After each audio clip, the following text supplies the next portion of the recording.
Days I have for this cigar vibes cognac conversation is actually all the cigar people on this. And it's gonna actually be some cigar talk. Shout out to Shawan Anthony. You might look, yeah, you my favorite, but I swear you like to driving crazy.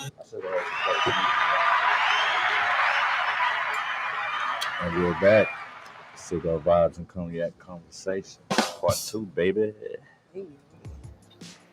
All right. Thus far we touched on a little bit of cigar talk. Second part, we're gonna talk have my man Mr. Fred. I mean, not Mr. Fred. I'm sorry about that. Mr. Herd. Discuss a little bit about. Hey, I want to know who Mr. Fred is. I'm nosy. Mr. Fred is a buddy of ours who actually was supposed to come to this episode, but he'll end up coming, and I'll probably have them both back. He's also a veteran, so that's why we've been on this veteran talk, and I feel like y'all would have connected. Oh, is that weird? I have no idea. It's okay, Nipsey. How y'all liking this drink, man? We sitting there having the conversation. Is sponsored by Martell Cognac VSOP. Not bad. Usually it's Blue Swift. This one is the VSOP. Nice. But Mr. Herd, man, for my listeners, man, we met on a topic actually at the Cigar Lounge. Right. And connected on wanting to help the homeless, and also the connection on the veterans. Can you indulge on that? Give my listeners a little bit of insight on what you do, as far as you being a veteran, and what you do for veterans as well as homeless. Right. So I retired from the Navy in 2015, and the transition from wearing the cloth of the nation, wearing the uniform, to being in corporate America, working, for a regular company, if you will, it impacts people different ways. There's a lot of conversation about veterans with PTSD, and unfortunately, it dominates the conversation when you're talking about veterans. But there are so many veterans out there that are doing a great job. And I'm not going to say you wouldn't know they're veterans or you wouldn't think they're veterans, but they've integrated very well and they moved on and they're very, very successful. But what happens is that the nonprofit world in general, they have to make money. They have to generate funds through, fundraising and development and grants and whatnot. So you have to make that appeal. And that appeal oftentimes is because of something that will pull your heartstrings, right? So many times nonprofits aren't going to focus on the positive of a situation or their client base. They're going to focus on the negative so it can pull that heartstring and generate funds, generate money. Mm-hmm. But I just want to be very clear that there are probably, it's like roughly about 85% of the veterans that's just out there killing it, right? But like I said, some veterans, the impact of the transition affects them differently, and it's no different than anyone else.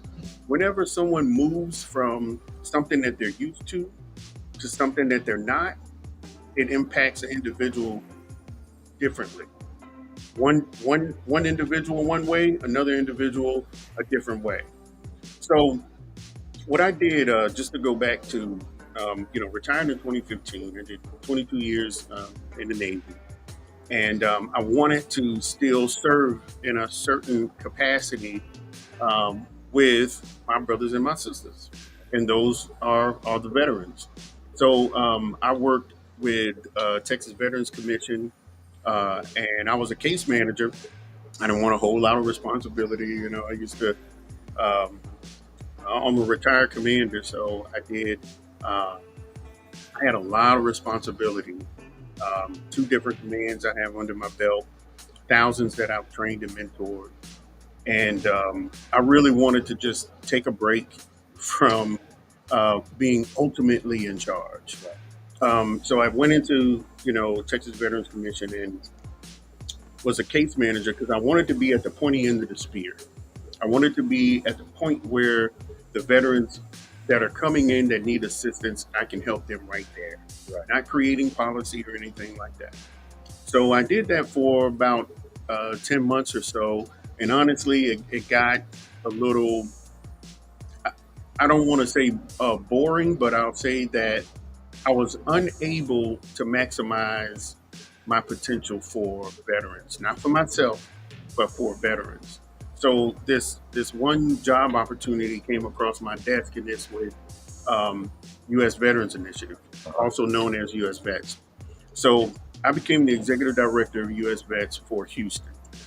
They have a number of sites across the nation, 3 in California, 2 in Arizona, 2 in Hawaii, 1 in Las Vegas, 1 in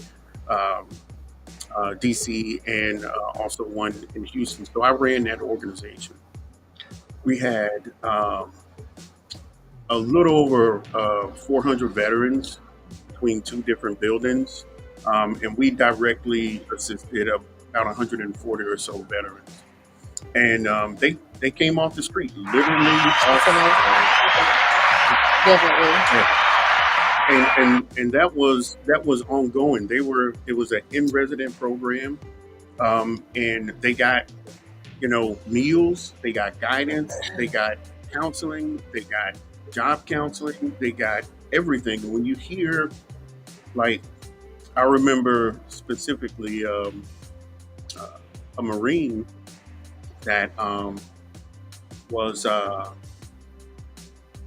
we found him on the street, and he lost his brother, and he took it really, really hard. Nothing about in the battlefield, right? Mm-hmm. So this is what I'm talking about. Veterans are people too. There's no military breeding ground where you just get military folks from. Regular people. So he had this traumatic experience in his life that created this downward spiral of his life that ended on the street. Helped him, got a job, got his own apartment, and it just happens all the time with that particular organization. So it's a really great organization. I don't work for them anymore.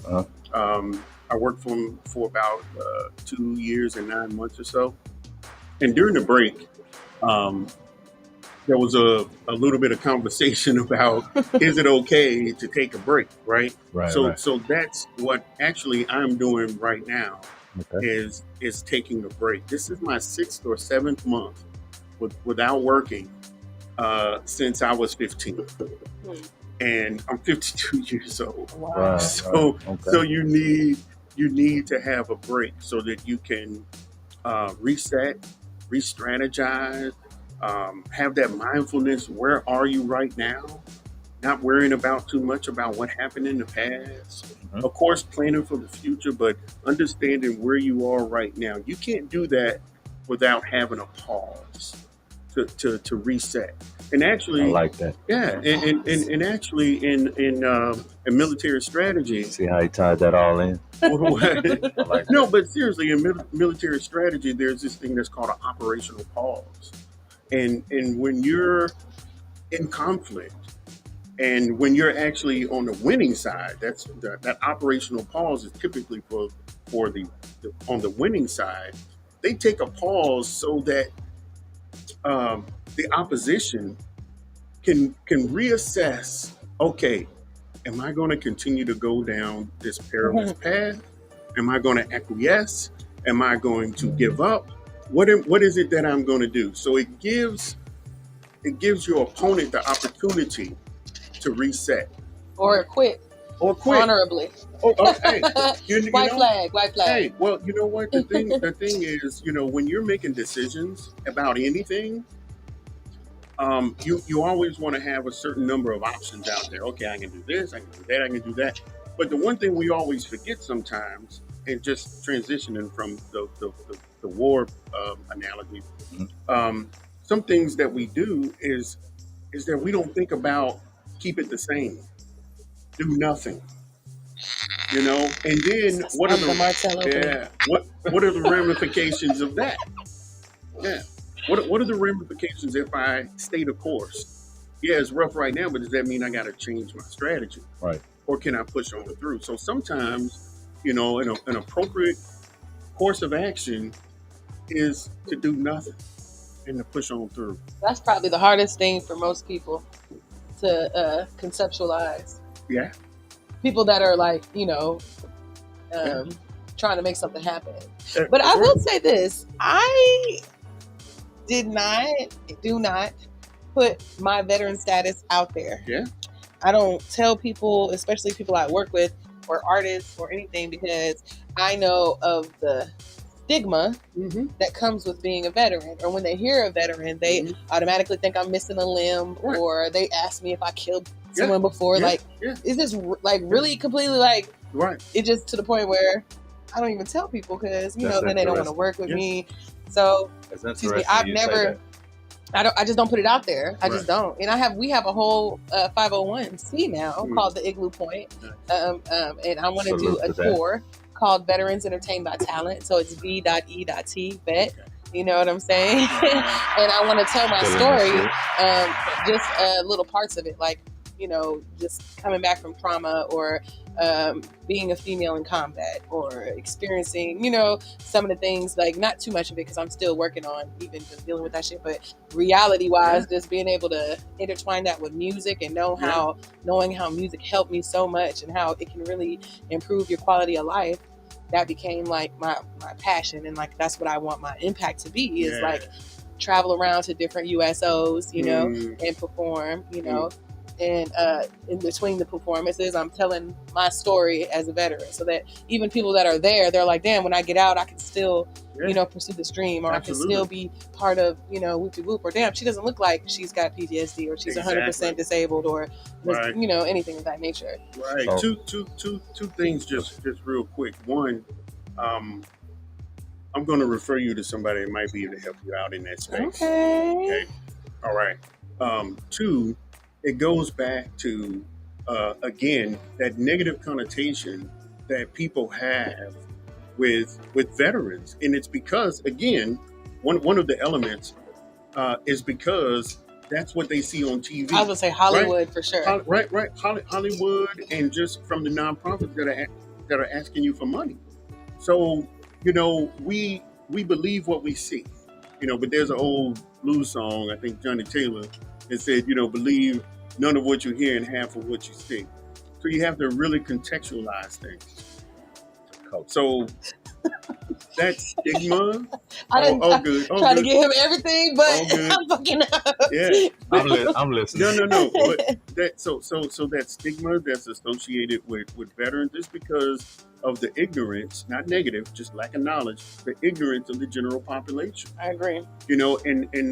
And that correlates with the number of families who had uncles and aunts and brothers and dads and that were in the military. That number has decreased significantly since the 90s, down to about 3%. So if you can't go to Uncle Joe or Auntie Mary to say, hey, what about this military thing? But you end up going to, Uncle Buck, and he say, to hell with that. You're never going to get that experience. Right. You're never going to get that lived experience, right? You're going to get that TV experience. And we also talking about very different, distinct eras of war, like, and what battle looks like, and what combat really is. Like, when you think veteran, we're not talking about, like you said, Uncle Joe he might be in a wheelchair by now because he was in Vietnam War, or he's in the, a war that happened over however many, World War II, that's but we're talking about people that look like me in my age or in my age bracket, my peers, people that graduated high school maybe in 2001, you know what I'm saying, 2002 or something like that, 80s babies. Right. For the most part. So we're talking about a different war. I said that to say it's a different era, a different mindset. Not saying that the effect is not similar, because they definitely suffer from PTSD, if not 2 times, 3 times more worse on the strength of how barbaric things were during that time. So again, like I said, it's 2 different eras. Right. I'll say this on my part, on what Lovey said about people with this stigma, thinking she don't want to announce her services to people in business because they think this, maybe she got a screw loose, or they don't want, they think. I'm on the other side of the spectrum because, like I said, my father was a Marine, and I'm one of few young black men who actually had his father in-house and in life, period, until he passed. When I think of military people, usually, I mean, and you do have your loose screws, but and the ones that go, you know, the other side. But when I think of military people, I think those are some of the most strong-minded mentally, because of the preparation they had to go through, and then those who actually been in battle or overseas and seen how other people are living. When I'm out in the world, and I did not serve in the military, period. But when I meet people and I present myself or I walk in a spot, I hear it from a lot of people. People ask me, "Are you military?" And I'm like, "No." And people close to me who were military, they say, "You would have been a good soldier," because of the way I carry myself. And on the other side of the spectrum, from what you were saying about your spiel, then that also goes back to when strong people break, because you guys have experienced it, whether you've been in battle or you've been overseas. And I look at it as military people are strong-minded, but then when someone who's been in a high rank for so long and overseas for so long and detached from U.S. soil and family, and then they make it over here, why? The same thing like I was saying in business. How crazy is that? Then you get over here back to U.S. soil where you're from, and then, damn, this shit is foreign. Unappreciated. Yeah, it's foreign. And then they, and I guess I'll throw it in there as kind of like, and I only seen the movie, the Chris Kyle thing. He was so over there. The movie, American Sniper. Okay. And, you know, well, period. He was over there doing his thing in high rank and came back home, and he just couldn't let it go. It was kind of like the Tom Brady effect. He was so great in football, and now if he sits around, it's like, damn, this shit is unfamiliar. This shit is, what am I going to do? And you get what I'm saying when I say about when strong people break? Like, it's like, damn, he's top of the top in football, right? We talking about Tom Brady. Top of the top. How can he enter back into regular life, not playing the game that he loves so much, that he's so passionate about? So with Chris Kyle, with you seen American Sniper, right? Yeah. Okay, so he was over there, you know, got the most confirmed kills, or somewhat or whatever, and then came back home, and then of course he got killed trying to help another veteran. But outside of that, he started finding himself, you know, paranoid, and which is why it goes back to Levy. People thinking, oh, he might have a screw loose, or how traumatized are they? So it really all correlates. Yeah. What I started the topic with, when strong people break. Yeah, because I definitely started. I mean, this business, this realm is male dominated. Music is male dominated, from corporate to the artists. You know, since the beginning of time. That's why I got so much respect for you, because you in this industry moving, and I know you face the scrutiny and the issues from everybody being men, but you hold your own. I know you personally. So. Yes, we do. I know me personally since before, you know, the military. Right. But I said that to say, like, I forgot what I was fucking saying. You know, I be forgetting shit. You know, I got that thing. No, but I don't like. I don't know. I never. Yeah, when strong people break. When I say break, it'd be like I find solace in wrapping myself up with my work because then I don't have to worry about the other stuff. And even though that's not like the best way to handle it, because it's like certain triggers, It's a coping mechanism, right? Definitely coping mechanism. Definitely. Exactly. And I think we all do, essentially. Even the people around me, because, I have traumatic brain injury. So that means, like, sometimes, again, I'll forget what I'm saying, or I'll stutter, or, it has different effects. Or I might not remember who you are. I might introduce myself to you a gang of times every time I see you because I don't remember, And I've come up with ways to, like, cope with that so that people don't be suspicious and be like, oh, well, why are you, they be like, oh, she smoked. They like, she smokes weed. She's forgetful. And I rock with that. I'm like, yeah, I'm a stoner. You know what I'm saying? Because it is easier for me then to say, oh, I was in a convoy and it blew up. And now I have, like. Let me pause you on that, because hearing this right now, you are the first person who I've ever heard say that. And coming from my side of the field, that's exactly how I feel. Everybody knows me for fitness. Mm-hmm. They just not knowing me for the cigars they see in my brand that I'm putting out there, but everybody knows Johnny Boy Fitness, Savage Aesthetics, working out, ex-athlete, bodybuilding, meal prep. Before all that, I was an athlete, so that's where I was so indulged in being an athlete, and then of course me becoming a felon and getting in trouble, that that X'd out the college onto the pros, and then I semi-pro and everything else, right? But football, there's an age limit on that. So I was like, fitness, there is no age limit on taking care of your body and working out. You can do this till the day you die in one form or another, right? That's my coping mechanism. Same as you. I was raised to mind my business so much. Mm-hmm. I do the same thing as you. I may have to reintroduce myself to someone again, or I can walk past somebody I just seen. I just seen only once, and we had a good conversation, and I don't see them again for like 2 weeks, and then I see them and walk past them, and then they may get on social media or whatever. Man, I seen you and you ain't speaking. Bro, my bad. I don't know. I'm so in the mind of my business. Yeah. It just in this lane. Don't blame me. In this lane, especially with interacting with people get very offended. Like, and a lot of this is built on relationships that you build with people. So it gets it's unfucking comfortable. Like having those moments, it's uncomfortable. Like. The only way I low-key can remember people now is by their Instagram name. For some reason, I can remember Instagram names. So, like, I literally, like, call somebody, like, Little Pistol Shooter _5. That's you? I can't wait till a certain someone out here in the world hears this episode.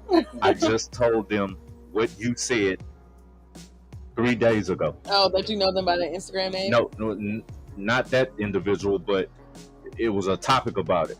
And I was like, hey, look, I just be interacting on social media, and then I only know you by your name. I don't really know you personally. Mm-hmm. If I see you, I walk past you, I don't know you. And if I do see you and know you by only Instagram, whether it's female or male, I'm going to call you by your Instagram that, hey, such and such at blah, blah, blah. Mm-hmm. But that's like the generation we in right now. We don't social have media generation. We don't have a real connection or to us though, but these generation now, if we're friends on Facebook and I done like 5 of your posts, nigga, we go together. Like when you see me in the street, I need a hug. I mean, we finna pick up conversations and I'm so serious. And if you don't, like, people are very, very offended. I'm talking about they are offended. They are. And they will talk they shit about you. That comes from those of us who don't take and are realists. We don't take social media, so we understand that it's social media for what social media is. If you're going to promote, interact, have fun, crack jokes, whatever, but all that other shit don't matter. We got real life outside of here. So when I like a post and I don't really know you, but I feel like whatever you're doing, I support it or I like it, it was good enough for me to give a heart. But when I put the phone down, I'm gone. Right. I just seen it as me showing love. I don't have to. Somebody needs love. When they see you in person, it's a different, like, they whole life story. Like they finna pick. Yeah. Oh, okay. Like it's really. I know you like that. Right. You in their mind though. Post and you don't know me. I'm like, Exactly. People in their minds though, like they've created this like reality where it's, if they know you on social media, when they see you in real life, it's just like the same shit. Like we met before, Right. You know, it's really fucking weird. I ain't like gonna lie to you. that whole rapport like never happened, and that's what makes it somewhat uncomfortable out of me. Somewhat. Yeah. But in this business, I have to be with the smile, and I have to make everyone feel like I remember them exactly. I know their song, their story. You know, like it's built on that. You know. Yeah. So well, you know what? You can always have certain like coping mechanisms across the board, right? Right. Mm-hmm. So once you identify, you have that awareness that whatever, right? And you're able to identify it. Then it's like, okay, what can I say to neutralize whatever is going on at this point? So in sales, they call it objection handling, right? Okay. So you go to car lot, whatever, back in the days, and hey, we got this, got that. Oh, well, no, I'm not ready to buy. Well, what about this? What about that? They already have scripted responses. Responses. And it's okay for us to do that too. If we have an idea that someone, not even an idea, if someone says something that we don't agree with, it's important to follow up with things that neutralize the situation. Say, for example, someone asked me this offhanded question, like you just met me and you asking me something about maybe like who'd you vote for or something, right? It's like no rapport, no nothing, right? So one thing that I learned to do was say, that's an interesting question. Why is that important to you? Now they tell me why. I get to find out more about them than them just trying to put me in the box right now. But I'm going to yield the floor to the host here. We only have a little bit of time. We're about to get out of here. Before we go,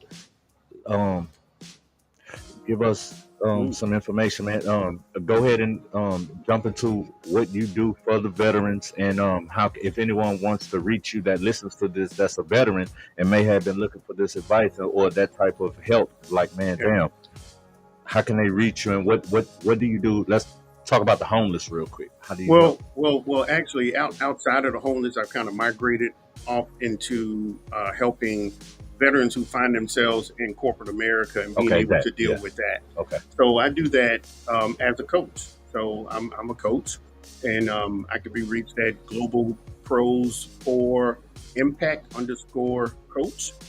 And essentially what I do is I talk to veterans or people who are non-veterans, people who are in leadership positions, like myself. Yeah, who are trying to navigate the waters. And with coaching, which is different from mentor, like your game is on point, teach me how to do it. I want to be you. Or counseling, you're sitting with someone and they're analyzing you, about what condition you might have.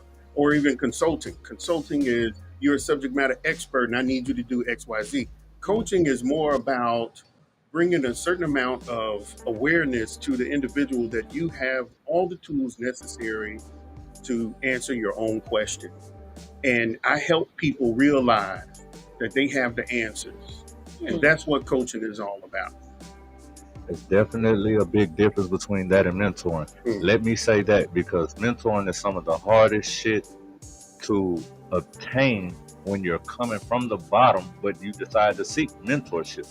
Let me put that out there. And in the next segment, if I get the guest who I want, and I'd like to have you back for that same segment, the people that I have questions for, me being in business, man, I'm seeking mentorship right now. I call you a mentor. I mentioned Mr. Fred earlier. I call Mr. Fred a mentor when you was asking, Lovey, who is that? Is anyone elder? I'm looking for that type of mentor. But when you get to the, I guess I'll say professional mentors, the one who charge an outstandingly amount of money. It's like, well, damn, for the ones who already making millions and then they offer mentorship. What about those of us coming from the bottom who got our mind right, but we want to establish mentorship, but we can't afford it? I'll leave that right there, but that's going to be another episode. I definitely want to get into that. Absolutely. Was that all your info for people to reach you that's looking for that type of That's all. information? That's the best bet right now. Go ahead and give them your real name and your full name. I'll call you Mr. Hervey. Sure. My name is Oudrey Hervey. Mr. Hervey. Yeah, Mr. Hervey. Yes, sir. Before we get out of here, give us 2 books or give us one knowledgeable podcast, and you can always say Cigar Vibes and Cognac Conversations. Well, though we're starting. Come on. Definitely that. Though we're starting. I'll say, since I'm taking my pause, there's this exclusive. It's actually an audio book by Pam Mitchell and PM. Pamela Mitchell. Oh, Pam Mitchell. Okay. And she wrote a book called Mastering Reinvention. So for people who are stuck in something and want to do something else, or they have a passion for something else, she is a coach that takes you through the entire process of how to help you become something that you really want to be. Something better. It's just something other, because you might have been real good at whatever it was. So she was dabbling in finance, and she was top of her game, and all of a sudden she wanted to go into entertainment. Mm-hmm. So so that's what that's about. The other one is We Should All Be Feminists by Chimamanda Adichie. Love it. Yeah, she is on point. Say it again. We Should All Be Feminists by Chimamanda Adichie or Adichie. Can we find that at Amazon book? Absolutely, sure can. That's where I get all my books. Baybrook Mall. Yeah. By the way, and she is just a phenomenal author, speaker. You're gonna get hooked on the things that she says and the things that she does. So that's what I got for you. In closing, what you got for us? You got any whatever? I know we got a few minutes. You got anything you want to put out there? I got a couple of shout outs myself when you get the new day, new energy. That's all. New day, new energy. Hey man, you just elevated me with just that. I'm glad. Instantly when you said it, I feel a new day, new energy for all my listeners. All the people that's calling me, and I give y'all good energy. Your boy going through it too, but then again, when you're a black man and you're a strong individual and you're doing good, but you having tough times, who do we vent to? Let me give a shout out, man. I want to give a shout out to just a couple of people in my area, man, because I can, and it's my show. The Galveston podcast, some of my homies down there. The Galveston County, what's that football team name? It's my guys, Sun Devils. The Sun Devils. I can't believe I could give a shout out to my son Trey. Hey, That's Trey. Johnny the Third. Everybody knows him. Shout out to my daughter Bunny. Arian Johnson. Shout out to my son Jeremiah Scobie, one of the top freshmen in Texas, Dickinson area. Shout out to Love to Jam Radio and Miss Lovey. Shout out to Thick and Handsome brand down in Galveston, B. Sweeney. I got time because I can let it ride. Okay. Hey man, this is the 3rd episode, man. We didn't have anything strict. I just wanted to come in. I needed to vent and have a conversation with my people, smoke a good stick, have a nice cognac, man. This is the 3rd episode, Cigar Vibes and Cognac Conversations. Thank y'all for listening.